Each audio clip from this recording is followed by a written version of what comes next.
Okay, this video is long overdue. For those who I've told about it, those who I've passed my notes off to, this is a little something extra to let you know what's going on. All right, now Tesla, since they had their success with the Model S and the Model X, the auto industry is moving to change to compete with that because they know that money is to be made in these electric vehicles. Okay, now Tesla sort of opened their patents back in 2014. They said they will not initiate any lawsuits for anyone that's using the technology if they have a genuine or if they operate in good faith, they said. All right, now, because of this, everyone is trying to jump on the bandwagon and build the same thing that Tesla's building, both in the higher versions and in the lower end, more affordable model, which is where this comes into play, the Model 3. The Model 3 is a $35,000 electric vehicle. And as you can see, it gets about 310 miles to one charge. And it's pretty stylish. Tesla is also making an electric semi. The electric semi also is something to contend with. And you can see those price range. That price range is pretty reachable as well for those who are in the trucking industry looking to be owner operators. All right, now Tesla also has their Gigafactory located in Nevada, which is a $500 million factory that's going to make their batteries for their electric vehicles in order to keep them affordable.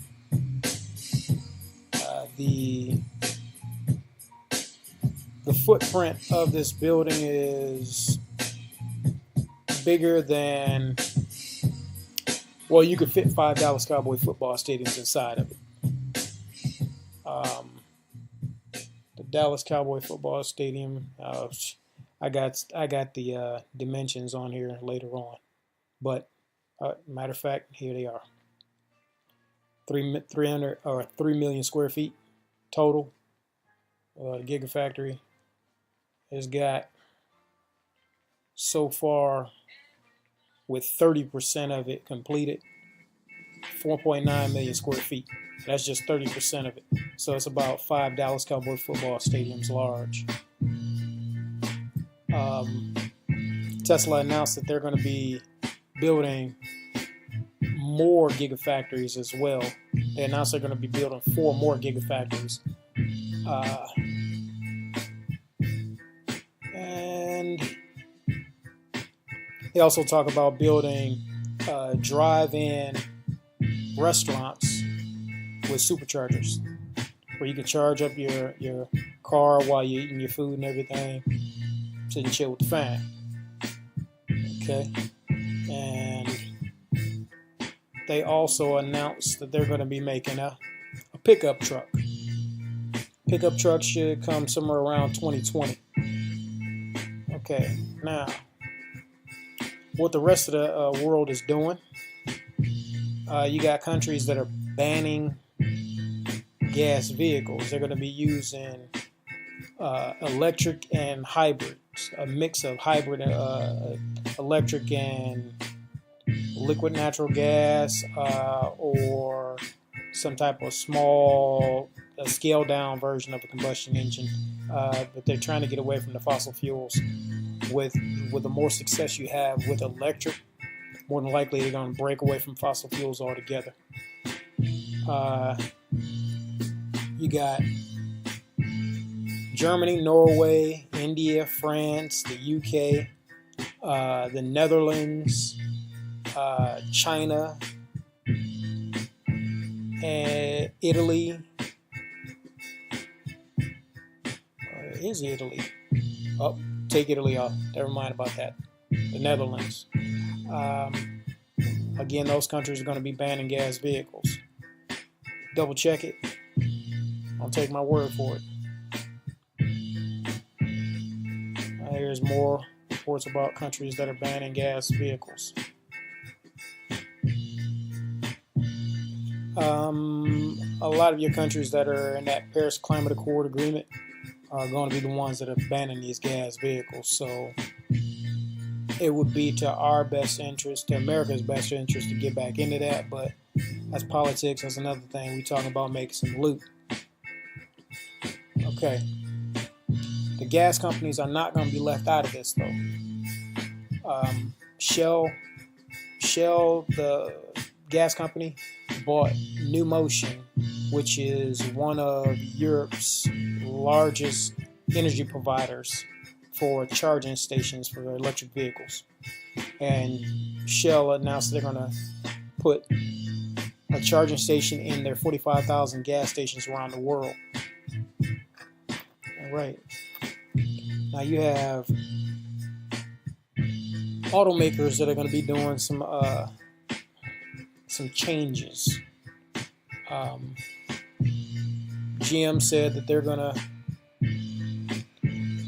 go gas, or I'm sorry, they have plans for 20 all-electric gas vehicles by 2023. And the reports so on. Ford is creating a EV dedicated Team Edison for their electric vehicles. Of course, you can pause this video right here and read through what these different automakers are going to be doing in the near future.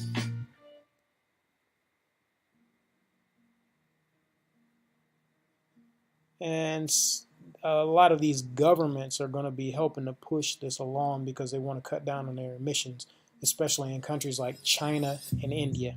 China and India alone produce a lot of smog from combustion engines, and they want to get away from it. And they also, both those countries also have a huge population. So if those people did have to change over into some other type of transportation, you're talking about a lot of money to be spent. Okay. Now, GM is talking about their electric vehicles from some of the local newspapers that we have out there. Ford has its plans to spend $11 billion to change over to electric. Ford is also building plants.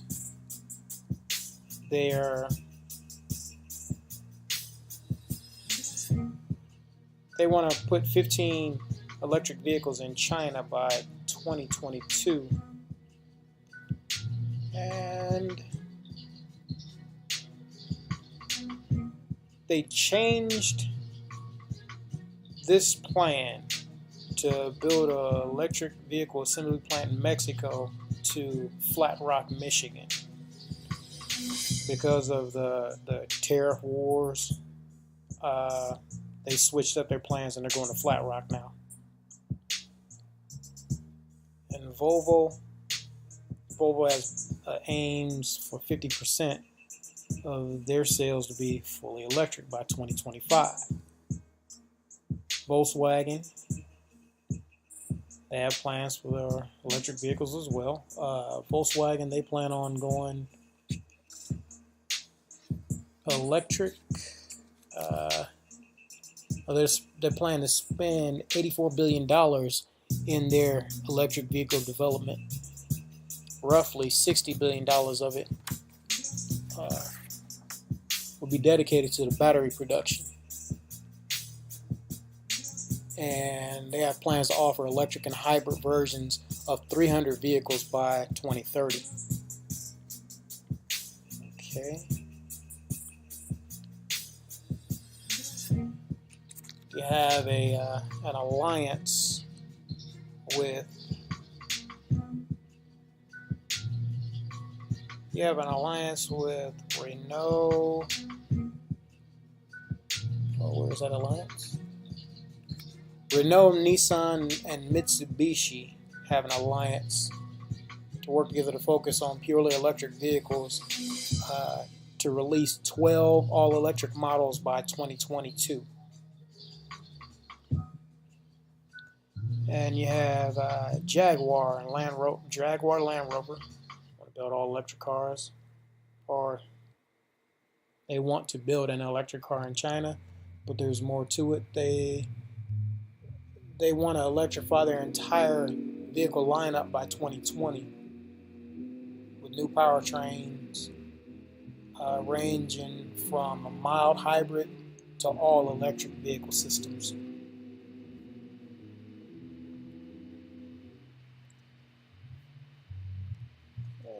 Daimler, parent company of Mercedes-Benz, they'll invest $1 billion in Alabama to produce an all-electric SUVs and build a $1 billion gigafactory in Germany and $10 billion in EV development overall. The company plans to abandon its combustion engines for the electric models starting in 2020 after 50 electric and offering 50 electric and hybrid models. And Daimler also has their electric semi, 220-mile range on one charge. Cummins is also another company that has an electric semi. And LG plans to build a plant in Hazel Park to make components for electric vehicles. They have a contract to make parts for GM. And they also plan to build a gigafactory in China, spending $1.8 billion. And they also have plans to build a gigafactory in Poland. BYD has plans to build a gigafactory in China. Warren Buffett is using, right here, Warren Buffett is using $1.5 billion to build a car battery factory with, if anybody knows about the gigawatt hours and all that capacity, I don't, but I know it can make me some money, so I'm focusing on it enough. Okay, and Europe has quite a few gigafactories that are being that there are plans to build.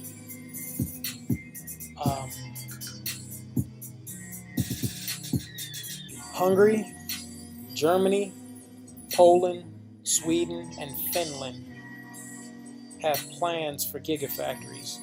This is the LG plant that I mentioned in Poland. We'll go back to the first one. Okay. You got Hungary, another in Hungary, one in Germany. This is the Daimler plant in Germany, the second one, the second gigafactory, but the one that Daimler is going to be building for $1 billion. LG's Poland plant. Northvolt is a company that has a 5-year contract from one of the penny stocks that I'm going to mention later called Nemaska. LG also has a 5-year agreement with Nemaska to supply them with lithium. Another in Finland. That's and make that 2 in Finland, and that's the last gigafactory, and that's a Tesla factory, and that one in Finland. Okay. Next, Siemens back to Norvolt.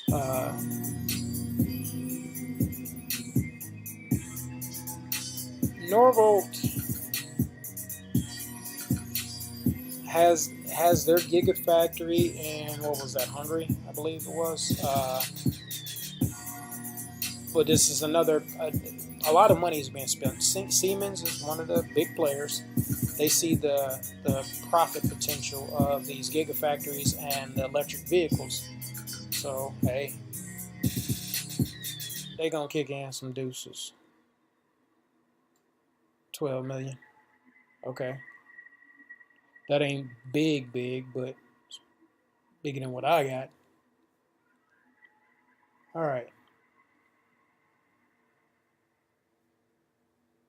Here we go. There's the mention of Tesla adding 4 more gigafactories. Okay. UPS. UPS is going to go electric. They're going to go electric with delivery trucks and vans. And they also have a pre-order for 125 of Tesla's electric semis. And this is another picture of their electric van. Now here's a big kicker that when I first read it, it surprised the heck out of me. I didn't realize this many players were on the board. China alone has 487 electric car makers. Now with 487 car makers, you talk about a lot of batteries. Just one car maker alone can make a lot of batteries, but you got 487 who are going to be needing these batteries. So, in my opinion, the demand for lithium is going to increase. I can imagine it increasing more than tenfold of what it is now. This is just my opinion. You all take it for what it is with the information I just gave you. Run with it, stick it in a cabinet, throw it out the window. I don't really care, but I'm putting it out there. This is love. What I'm putting it out here with, do what you want with it. Now, one of the big players in the lithium mining is a company called Albemarle. Go back to Albemarle is the #1 producer of lithium in the world. They are let me go here. All right.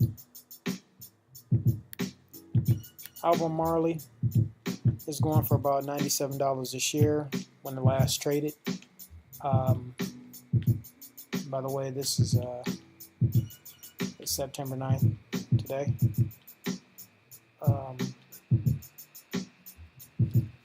Most of your lithium miners are penny stocks. If they can just get a fraction of what Albemarle is worth, that's saying a lot. The company that I mentioned having the 2 5-year deals, and they also got support from Japan's SoftBank.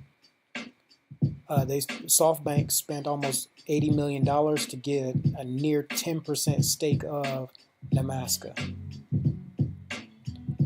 And they signed an agreement, like I said before, with LG Chem and with Northvolt.